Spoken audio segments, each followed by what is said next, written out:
கர்த்தருடைய பரிசுத்த நாமம் மகிமைப்படுவதாக. கர்த்தர் நம் ஒவ்வொருவரையும் ஆசீர்வதிப்பாராக. இன்றைக்கு நாம் தியானிக்கும்படியாக எடுத்துக்கொள்வோம் ஏசாயா அதிகாரம் 57 வசனம் 15.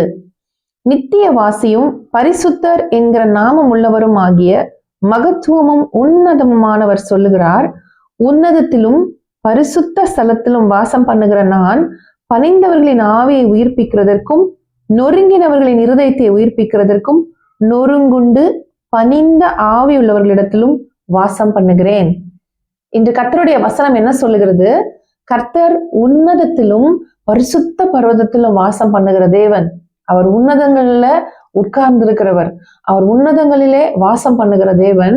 அந்த பெரிய தேவன் உன்னதங்களிலும் பரிசுத்த பர்வதத்திலும் வாசம் பண்ணுகிற தேவன் எங்கு வாசம் பண்ண விரும்புகிறார் தெரியுமா? நொறுங்குண்டு பணிந்த ஆவியுள்ளவர்களிடத்துல வாசம் பண்ண விரும்புகிறார். யார் ஒருவர் நொறுங்குண்டு நறுங்குண்டதுமான இருதயத்தோடு யாரெல்லாம் காணப்படுறாங்களோ அவங்களோட இருதயத்துல கர்த்தர் வாசம் பண்ணுகிறார் என்று இந்த வசனம் நமக்கு சொல்லுகிறது.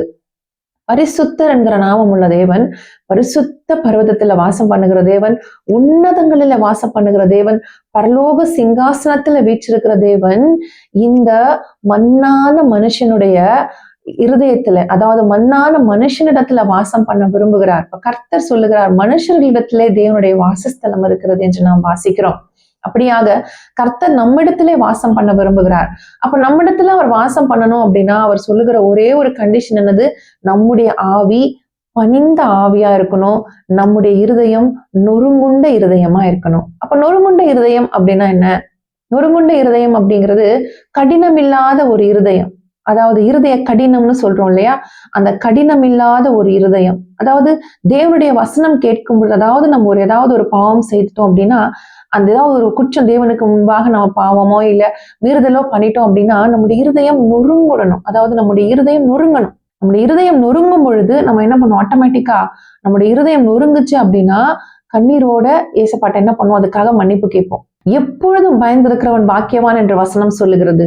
என்ன சூழ்நிலையிலும் கடினமில்லாத ஒரு இருதயம், கற்பாறையை போல இருக்கிற ஒரு இருதயம், அதான் கர்த்தருடைய வசனம் சொல்லுகிறது. என்ன சொல்லுகிறது?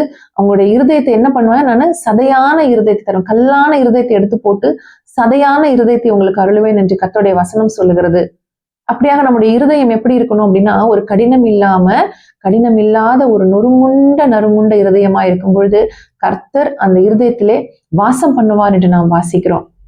அப்படியாக கற்பாறையை போன்று நம்முடைய இருதயம் காணப்படும் பொழுது வசனத்தை கேட்கும் பொழுது நான் அதுல என்ன இருக்காதுன்னா வேர்கொள்ள முடியாது. கர்த்தருடைய வசனம் நம்முடைய இருதயத்துல வேர்கொள்ள முடியாது. அப்ப பணிந்த ஆவி, பெருமை இல்லாத ஒரு வாழ்க்கை, பணிந்த ஒரு ஆவி, தாழ்மையுள்ள ஒரு ஆவி, தாழ்மையுள்ள ஆவியோட நாம் பணிந்தவர்களாக நொறுங்குண்ட இருதயத்தோடு கூட நம்ம இருக்கும் பொழுது கர்த்தர் நம்முடைய இருதயத்தில் நம்முடைய ஆவியிலும் அவர் வாசம் பண்ணுவேன் என்று சொல்லுகிறார். அவர் வாசம் பண்ணும் பொழுது எல்லா காரியங்களிலும் கர்த்தர் நம்ம வழிநடத்துவார். அவர் சொல்ல நாம் செய்யக்கூடியவர்களா இருப்போம். அப்போ நம்ம தேவனுடைய சமூகத்துல நாம் நொறுங்குண்டதுமான இருதயத்தை நீர் புறக்கணீர் அப்படின்னு வசனம் சொல்லுகிறது. அப்போ தேவனுடைய சமூகத்துல நாம் நறுங்குண்டதுமான இருதயத்தோடு கூட இருக்கும் பொழுது கர்த்தர் எல்லா காலத்திலும் நம்மிடத்திலே வாசம் பண்ணி நம்மோடு கூட இருந்து நம்மை சகல காரியத்திலும் அவர் பேசி அவருடைய சத்தத்தை நமக்கு கேட்க பண்ணி நம்ம வழிநடத்துவார். அப்படியாக நம்ம ஒப்பு கொடுப்போமா? உன்னதமானவர் உன்னதத்திலும் பரிசுத்த பர்வதத்திலும் வாசம் பண்ணுகிற தேவன் நம்மிடத்துல வாசம் பண்ணும்படியாக நாம் பணிந்த ஆவியுள்ளவர்களாக தேவனுக்கு எப்பொழுதும் பயந்தவர்களாக காணப்பட கர்த்ததாமே நமக்கு உதவி செய்வாராக. ஜெபிக்கலாமா? பரிசுத்தமுள்ள பிதாவே, நன்றியோடு துதிக்கிறோம், ஸ்தோத்தரிக்கிறோம். உடைய கரத்துல எங்களை ஒப்பு கொடுக்கிறோம். கர்த்தாவின் ஒருங்குண்டதும் நறுங்குண்டதுமான இருதயத்துல கர்த்தா நீர் வாசம் பண்ணுகிற தேவன், பணிந்த ஆவியுள்ளவர்களிடத்துல நீர் வாசம் பண்ணுகிறீர். அப்படியாக பணிந்த ஆவியுள்ளவர்களாக நறுங்குண்டதுமான இருதயத்தோடு கூட உமக்கு எப்பொழுதும் பயந்து காணப்பட உதவி செய்யும். இயேசுவின் நாமத்தில் ஜெபிக்கிறோம் பிதாவே, ஆமேன்.